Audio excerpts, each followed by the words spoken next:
Welcome back to Rudy's 1/6 World for episode 11 of our new figure showcase, where I'll be doing a quick review / posing session with the newest addition to my collection. And today we'll be taking a look at the latest release from Soosoo Toys and the figure they are calling the Boss Man. And as we're all aware at this point in time, with third-party unlicensed figures, these companies do tend to come up with sometimes creative and I guess sometimes slightly boring naming conventions to get around those licensing issues. So this figure is clearly based on Vincent D'Onofrio's portrayal of Wilson Fisk, aka the Kingpin, in the final season, until now at least, of Daredevil, and more specifically that final brutal fight between Kingpin, Daredevil, and Bullseye. So as we start looking at the figure, I think it goes without saying that the Daredevil show on Netflix was probably the most critically well received of the MCU shows, although it's debatable if it is MCU. But I think for us fans too, it was one of the best Marvel shows that we've seen up to that point.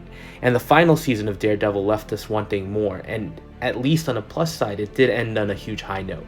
And I think the final fight of the season was a great way to cap the 3-year ongoing story between Wilson Fisk and Matt Murdock. Now, figure-wise, I do have one other Kingpin in my collection, which came out a long time ago from a company called Toy Works. It was an okay figure. Likeness wasn't really all there, but it was a Kingpin, and I wanted one in my collection, so it filled that gap.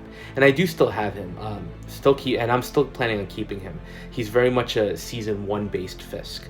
So that leads us to this figure, and as mentioned, it is from the final Kingpin scene in the show. Soosoo is providing an alternate set of clothes as well to create both a pristine wedding version as well as a battle damaged look. And I've said this before, but I think Soosoo is one of the, if not the best, of the third-party companies currently on the market. And I think this figure is another good indication of why, even though there are some issues, which I'll get into. So let's just look at the overall package and what he comes with. And it's a good set overall, and we'll take closer looks at each item as we go. Now, he does come with the standard Soosoo base that looks like some kind of steel diamond plating. And for this one, I do like the white that they chose for the panels, and more importantly, the splashes of red paint that really they added, which really does match that battle damage theme they have going. My stand does have some slight paint misses, so definitely a little ding on the QC there. He also comes with 3 pairs of interchangeable hands, fists, open hands, as well as gripping hands for his cane.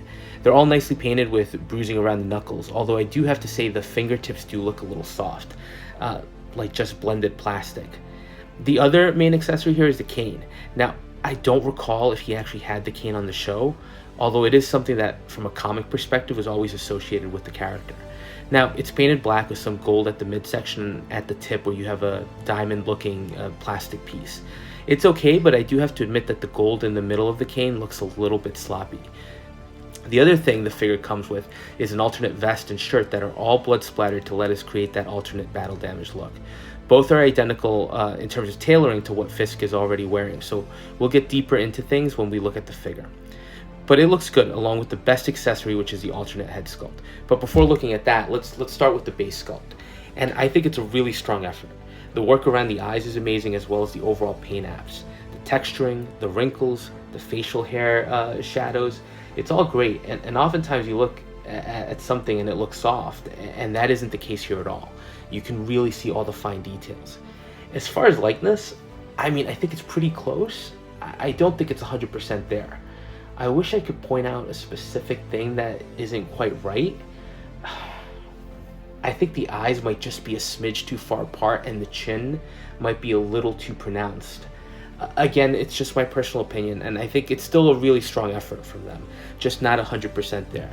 Maybe 90 to 95%, so hopefully that criticism doesn't come off too harshly. Now let's look at the alternate sculpt, and it's just as good as the base. I mean, it's pretty much identical to the base, with just the added blood and damage effects, and it's the damage is pretty extensive, which definitely reminds you of the brutality of that final fight. Now here's my next criticism though. I think that alternate sculpt is a missed opportunity, because like I said, it's the exact same sculpt just with different paint apps. I think it would have been nice to get not just a different paint job, but a different expression as well. You'll see in some of the posing shots that an alternate intense sculpt would have done wonders in just really developing those poses. As it stands now, he just looks stoic all the time. So even if you do try to get him into those more dynamic poses taken on Matt, it just doesn't come across right. And it's something we've seen other companies do. Hot Toys did a great job with the alternate sculpts for the Thanos figures. Hell, even 3.0 had the 2 slightly different sculpts in their 11, so it just feels like a missed opportunity. Next up, the suit, and I'll tell you something. I have a big issue off the bat here. Suit is a really crisp white satin feeling material, very reflective, and it's a good material choice. What I don't like is that my figure is already starting to show signs of yellowing. That's something I would normally expect with the pleather-like white material after some time. For example, my Hot Toy Storm Shadow has some yellowing. But here, this figure just got released and it's already yellowing around the lapels and the jacket collar. And I think that's just a poor showing for a figure right out of the box. Having said that, I'll try not to let that totally bias the rest of the review, but I am concerned in the long run if that color change is going to continue on. As far as the tailoring of the suit itself, I really do like it. It looks like a well-tailored 3-piece suit, and the bow tie is actually on an elastic band, so it's easy to remove and replace easily. The vest, though, is really, I think, the great article of clothing here, and I think the highlight when you look at the pattern work on the fabric. It's really amazing, and there is a subtle color difference here, which creates a great differentiation from the jacket and pants. Or it might just be that it's not as shiny, but either way they created great layering. And the vest also has a nice metallic looking buckle on the back, which is just fine attention to detail. And I also do like the button work on the front. So again, vest is definitely a highlight.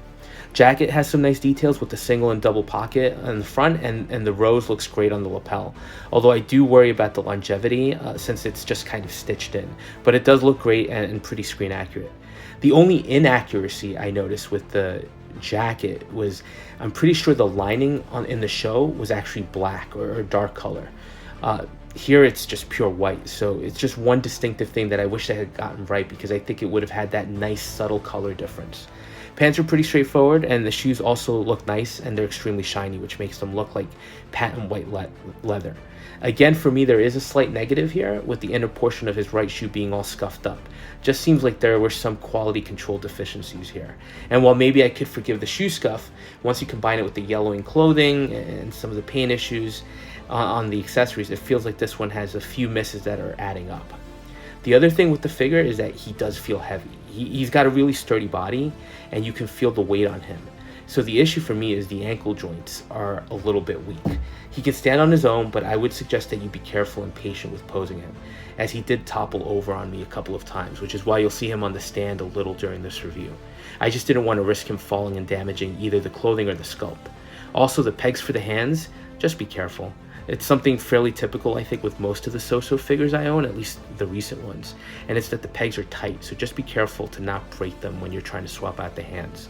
As far as articulation and posability goes, I don't know if it's the underlying fat suit, but he basically has almost non-existent torso articulation. His legs, though, are great, and he actually achieves some pretty natural looking poses. When I was doing the poses for the Predators, for example, I was trying to have them kneeling, the feet were splayed out awkwardly, so it just didn't look natural. That's definitely not the case here, and he actually looks pretty good, so props to Soosoo for that. So overall thoughts, first, I am disappointed in the QC effort on this one, and hopefully it's not widespread and it might just be my figure, but the discoloration on the clothing is a big negative for me. If that hadn't been there and I was just looking at some of the minor issues, I would have given Soosoo a big pass, especially because I do sing their praises all the time, and I think they deserve it, right? The sculpt is great, the tailoring for the clothing is top-notch. I just wish they had been a little more careful. I'll give them the benefit of the doubt, I think, as I'm sure everyone is still reeling from the impact of the pandemic, so that could have something to do with it. So back to the figure, though, I think it's a good solid effort from them. The sculpt work from Soosoo continues to be top-notch, and they're definitely rivaling some of the licensed manufacturers. Body feels sturdy, although again, I do wish the foot joints were a little bit better. But I think for the cost of the figure, which was sub 200 for me, it's an awesome deal, and even with the negatives, he's an improvement over the previous version of my collection. Although again, he's very scene specific, so just something to ask yourself if you want this particular version. Will we ever get another Kingpin?